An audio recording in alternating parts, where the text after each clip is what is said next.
Hey guys, CatsyCon16 with another video here. Today we will be talking about Jack the Ripper. He is probably one of my favorite serial killers as he still remains anonymous. And these crimes took place in the the late 1800s, and we still have no clue who he is. So I just love his anonymity, and just let's get into it. So, Jack the Ripper was an unidentified serial killer, generally believed to have been active in largely impoverished areas in and around the Whitechapel district of London in 1888. In both the criminal case files and contemporary journalistic accounts, the killer was called the Whitechapel Murderer and Leather Apron. Attacks ascribed to Jack the Ripper typically involved female prostitutes who lived and worked in the slums of the East End of London whose throats were cut prior to abdominal mutilations. The removal of internal organs from at least 3 of the victims led to proposals that their killer had surgical or anatomical knowledge. Rumors that the murders were connected intensified in September and October 1888, and the letters were received by media outlets and Scotland Yard from a writer claiming to be the murderer. The name Jack the Ripper originated in a letter written by someone claiming to be the murderer that was disseminated in the media. The letter is widely believed to have been a hoax and may have been written by journalists in an attempt to heighten interest in the story and increase their newspaper's circulation. The From Hell letter, received by George Lusk of the Whitechapel Vigilance Committee, came with half of a preserved human kidney supposedly taken from one of the victims. The public from then on came to believe in a single serial killer known as Jack the Ripper, mainly because of the extraordinarily brutal nature of the murders and because of the media treatment of the events. Britain experienced an influx of Irish immigrants who swelled the populations of the major cities, including the East End of London. From 1882, Jewish refugees from pogroms in Russia and other areas of Eastern Europe emigrated into the same area. The parish of Whitechapel in London's East End became increasingly overcrowded. Work and housing conditions worsened, and a significant economic underclass developed. Robbery, violence, and alcohol dependency were commonplace, and the endemic poverty drove many women to prostitution. In October 1888, London's Metropolitan Police Service estimated that there were 62 brothels and 1,200 women working as prostitutes in Whitechapel. The economic problems were accompanied by a steady rise in social tensions. Between 1886 and 1889, frequent demonstrations led to police intervention and public unrest. Anti-Semitism, crime, nativism, racism, social disturbance, and severe deprivation influenced public perceptions that Whitechapel was a notorious den of immorality. In 1888, such perceptions were strengthened when the series of vicious and grotesque murders attributed to Jack the Ripper received unprecedented coverage in the media. A large number of attacks against women in the East End during this time adds uncertainty to how many victims were killed by the same person. 11 separate murders stretching from April 3, 1888 to February 13, 1891 were included in a London Metropolitan Police Service investigation and were known collectively in the police docket as the Whitechapel murders.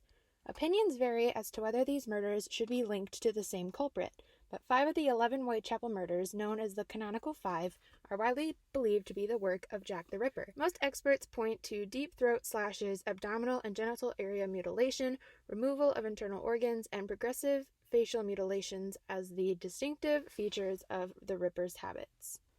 The Canonical Five Ripper victims are Mary Ann Nichols, Annie Chapman, Elizabeth Stride, Catherine Eddowes, and Mary Jane Kelly.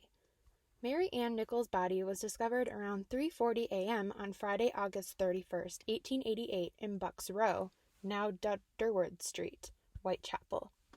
The throat was severed by 2 cuts, and the lower part of the abdomen was partly ripped open by a deep, jagged wound. Several other incisions on the abdomen were caused by the same knife. Annie Chapman's body was discovered at about 6 a.m. on Saturday, September 8, 1888, near a doorway in the backyard of 29 Hanbury Street, Spitalfields. As in the same case of Mary Ann Nichols, the throat was severed by 2 cuts. The abdomen was slashed entirely open, and it was later discovered that the uterus had been removed almost perfectly, further indicating that the Ripper had surgical and anatomical knowledge. At the inquest, one witness described seeing Annie at about 5:30 a.m. with a dark-haired man of a shabby, genteel appearance.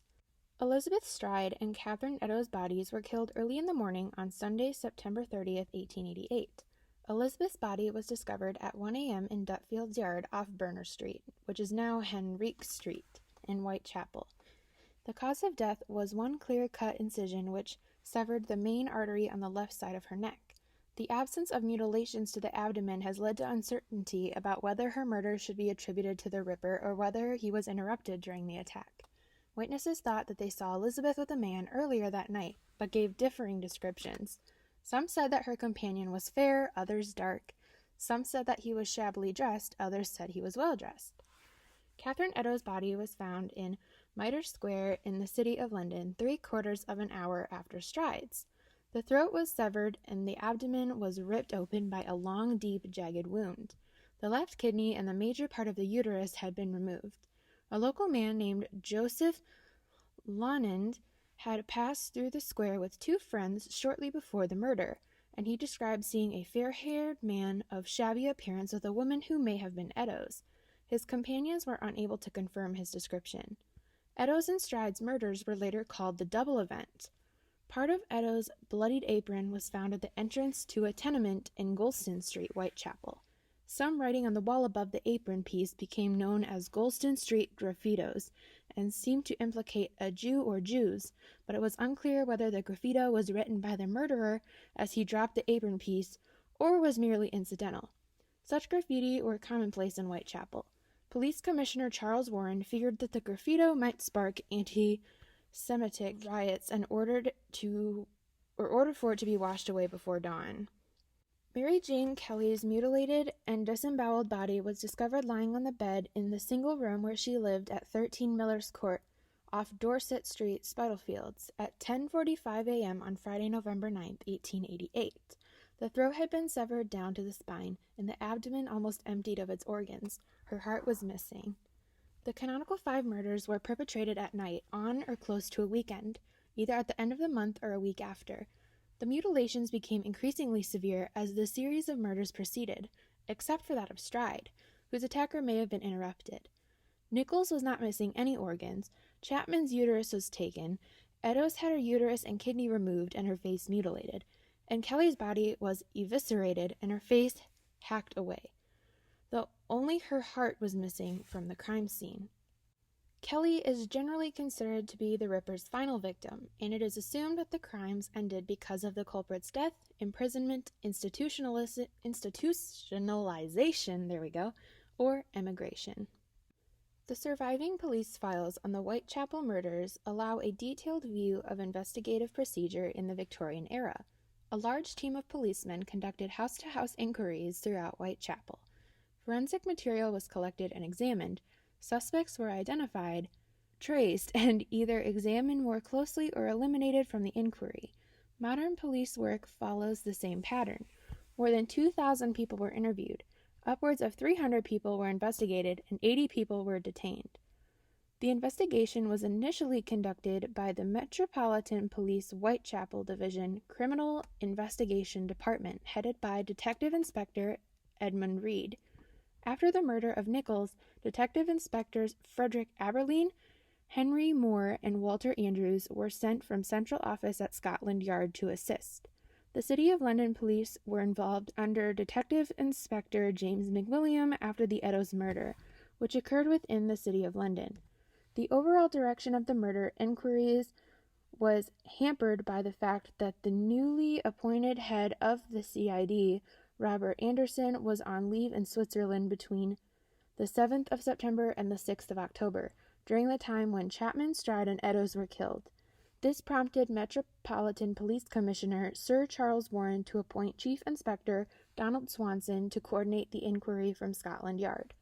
A group of volunteer citizens in London's East End called the Whitechapel Vigilance Committee patrolled the streets looking for suspicious characters, partly because of the dissatisfaction with the police effort. They petitioned the government to raise a reward for information about the killer and hired private detectives to question witnesses independently. Butchers, slaughterers, surgeons, and physicians were suspected because of the manner of the mutilations. A surviving note from Major Henry Smith, acting commissioner of the city police, indicates that the alibis of local butchers and slaughterers were investigated, with the result that they were eliminated from the inquiry. A report from Inspector Swanson to the Home Office confirms that 76 butchers and slaughterers were visited, and that the inquiry encompassed all their employees for the previous 6 months. Some contemporary figures, including Queen Victoria, thought the pattern of the murders indicated that the culprit was a butcher or cattle drover on one of the cattle boats that plied between London and mainland Europe. Whitechapel was close to the London docks, and usually such boats docked on Thursday or Friday and departed on Saturday or Sunday. The cattle boats were examined, but the dates of the murders did not coincide with the single boat's movements, and the transfer of a crewman between boats was also ruled out. At the end of October, Robert Anderson asked police surgeon Thomas Bond to give his opinion on the extent of the murderer's surgical skill and knowledge. The opinion offered by Bond on the character of the Whitechapel murderer is the earliest surviving offender profile. Bond's assessment was based on his own examination of the most extensively mutilated victim and the post-mortem notes from the 4 previous canonical murders. He wrote, "All 5 murders, no doubt, were committed by the same hand. In the first 4, the throats appeared to have been cut from left to right. In the last case, owing to the extensive mutilation, it is impossible to say in what direction the fatal cut was made. But arterial, I hope I said that right, blood was found on the wall in splashes close to where the woman's head must have been lying. All the circumstances surrounding the murders lead me to form the opinion that the women must have been lying down when murdered, and in every case the throat was first cut." Bond was strongly opposed to the idea that the murderer possessed any kind of scientific or anatomical knowledge, or even the technical knowledge of a butcher or horse slaughterer. In his opinion, the killer must have been a man of solitary habits, subject to periodical attacks of homicidal and erotic mania, with the character of the mutilations possibly indicating satyriasis. Bond also stated that the homicidal impulse may have developed from a revengeful or brooding condition of the mind, or that religious mania may have been the original disease, but I do not think either hypothesis is likely. There is no evidence of any sexual activity with any of the victims, yet psychologists suppose that the penetration of the victims with a knife and leaving them on display in sexually degrading positions with the wound exposed indicates that the perpetrator derived sexual pleasure from the attacks. This view is challenged by others who dismiss such hypotheses an insupportable supposition. Okay guys, so sadly I will have to split this video into 2 parts as I fear it'll be too long. So, if you want to learn who the possible suspects are, the letters Jack the Ripper sent, and how the murderers forever changed media and the lasting legacy he left, watch part 2, which I will be posting right after I post this one, so keep your eyes open. Thank you so much for watching!